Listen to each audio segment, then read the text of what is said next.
بسم اللہ الرحمن الرحیم۔ معزز ناظرین السلام علیکم۔ حضرت عزیز علیہ السلام اللہ تعالیٰ کے انبیاء میں سے ایک برگزیدہ نبی تھے، جنہیں اللہ تعالیٰ نے حضرت سلیمان علیہ السلام اور حضرت عیسیٰ علیہ السلام کے درمیان کے زمانہ میں نبوت عطا فرمائی۔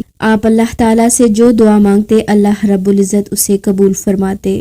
معزز ناظرین، حضرت عزیز علیہ السلام کے زمانہ میں بخت نصر بادشاہ تھا اور اس نے اپنی دور بادشاہت میں بیت المقدس پر حملہ کر کے وہاں کے اکثر لوگوں کو قتل کر دیا اور اس بستی کو ویران کر دیا، اور بنی اسرائیل کے بہت سے افراد کو قید کر کے اپنے ہاں بابل لے گیا۔ ان افراد میں حضرت عزیز علیہ السلام بھی تھے۔ کچھ مدت گزرنے کے بعد جب آپ علیہ السلام کی رہائی ہوئی تو آپ علیہ السلام ایک گدھے پر سوار اس بابرکت بستی کے پاس سے گزرے جسے بخت نصر نے ویران کر دیا تھا۔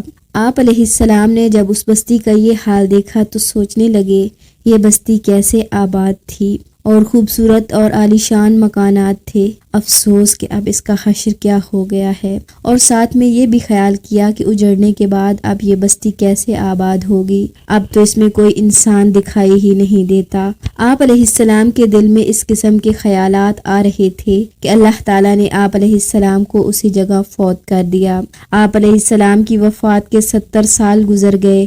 آپ علیہ السلام کی وفات کے 70 سال بعد بیت المقدس آباد ہوا۔ بنی اسرائیل نے اسے چاروں طرف سے آباد کر دیا۔ پہلے سے زیادہ رونق اور چہل پہل ہو گئی اور لوگ بڑے عیش و آرام سے رہنے لگے۔ پھر اللہ تعالیٰ نے حضرت عزیز علیہ السلام کو پورے 100 سال کے بعد زندہ کیا۔ جب روح حضرت عزیز علیہ السلام کے جسم میں آئی تو اللہ کے کمال صنعت کا مشاہدہ کرنے لگے۔ آپ علیہ السلام نے پہلے تو اپنے تمام جسم میں زندگی کی لہر دوڑتی ہوئی محسوس فرمائی، پھر جب پوری طرح زندہ ہو گئے تو اللہ تعالیٰ نے آپ علیہ السلام سے فرشتہ کے ذریعے پوچھا کہ یہاں کتنی دیر ٹھہرے ہو؟ آپ علیہ السلام نے کہا کہ میں ایک دن یا اس سے کچھ کم وقت کے لیے ٹھہرا ہوں۔ اللہ رب العزت نے فرمایا کہ آپ پورے 100 سال کے بعد زندہ ہوئے ہیں۔ آپ علیہ السلام کے پاس جو کھانے پینے کی اشیاء تھی، انگور، انجیر اور کچھ پھلوں کا رس تھا، ان میں سے کوئی بھی خراب نہیں ہوئی۔ پھر حکم ہوا کہ اب اپنا گدھا دیکھو۔ اللہ تعالیٰ نے آپ علیہ السلام کی آنکھوں کے سامنے گدھے کو زندہ فرمایا۔ حضرت عزیز علیہ السلام کے فوت ہونے اور دوبارہ زندہ ہونے کے اس واقعہ کو اللہ تعالیٰ نے بعد میں آنے والے لوگوں کے لیے مرنے کے بعد کی زندگی کی ایک نشانی بنا دیا اور واضح کر دیا کہ اللہ تعالیٰ ہی موت اور زندگی کا مالک ہے اور جب اور جسے چاہے موت دینے کا اختیار رکھتا ہے۔ معزز ناظرین، دوبارہ زندہ ہونے کے بعد حضرت عزیز علیہ السلام گدھے پر سوار ہو کر اپنے علاقہ میں آئے تو لوگوں نے آپ کو نہ پہچانا اور نقشہ تبدیل ہونے کی وجہ سے آپ علیہ السلام بھی اپنے گھر کو نہ پہچان پائے۔ آخر ایک گھر کے سامنے سے گزرے تو وہاں ایک نابینا بوڑھی عورت کو دیکھا کہ جس کی عمر 120 سال ہو چکی تھی۔ وہ آپ علیہ السلام کی لونڈی تھی۔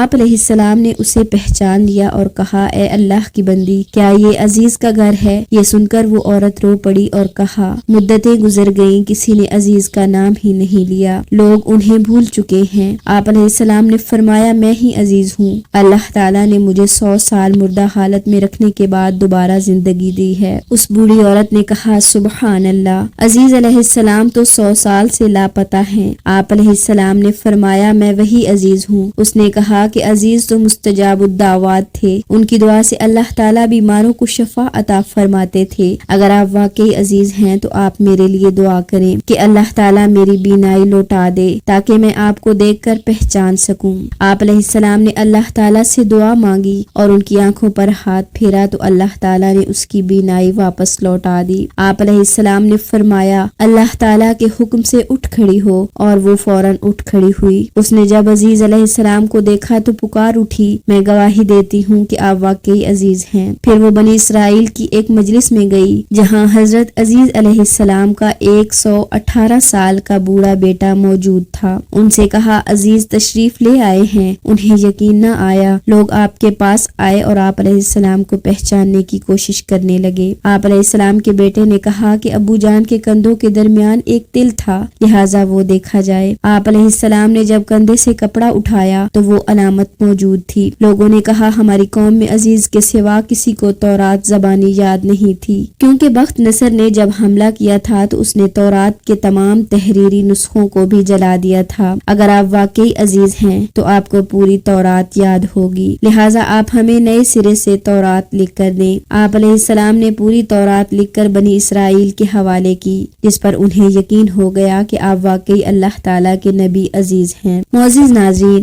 انہوں نے آپ علیہ السلام سے متاثر ہو کر آپ علیہ السلام کو آپ کے مقام سے بڑھاتے ہوئے اللہ تعالیٰ کا بیٹا کہنا شروع کر دیا اور کہنے لگے کہ آپ اللہ کے پاس گئے ہوئے تھے جو ابھی واپس آئے ہیں۔ اللہ تعالیٰ قرآن کریم کی سورہ توبہ میں فرماتے ہیں، یہود کہتے ہیں عزیز اللہ کے بیٹے ہیں اور نصرانی کہتے ہیں مسیح اللہ کے بیٹے ہیں۔ یہ تو بے حقیقت باتیں ہیں جو وہ اپنی زبان سے نکالتے ہیں، یہ ان کفار کی بات کی نقل کر رہے ہیں جو ان سے پہلے گزر چکے ہیں۔ اللہ انہیں ہلاک کرے، یہ کہاں بہہ کے چلے جا رہے ہیں۔ معزز ناظرین، اللہ تعالیٰ تمام نقائص سے پاک ہے۔ اللہ تعالیٰ کا نہ کوئی باپ ہے اور نہ بیٹا اور نہ ہی بیوی۔ یہود نے حضرت عزیز علیہ السلام کو اللہ کا بیٹا ٹھہرایا، عیسائیوں نے حضرت مریم علیہ السلام کو اللہ کی بیوی اور حضرت عیسیٰ علیہ السلام کو اللہ کا بیٹا قرار دیا، اور مشرکین نے اللہ تعالیٰ کے فرشتوں کو اللہ تعالیٰ کی بیٹیاں قرار دیا۔ اللہ تعالیٰ نے ان سب باتوں کو بے بنیاد قرار دیا۔ اللہ تعالیٰ ہی موت اور زندگی کا مالک ہے، وہ جب اور جسے چاہے موت دینے کا اختیار رکھتا ہے۔ جب وہ دنیا میں موت کے بعد زندہ کرنے کی قدرت رکھتا ہے تو مرنے کے بعد بھی وہ زندہ کرنے پر بدرجہ اولا قادر ہے۔ معزز ناظرین، اگر آپ چاہتے ہیں کہ اس طرح کی مزید دینی اور اسلامی معلومات آپ تک پہنچتی رہیں تو ہمارے چینل کو سبسکرائب کریں۔ وآخر الدعوانا ان الحمدللہ رب العالمین۔ اللہم صلی علی محمد وآل محمد وعجل فرج آل محمد۔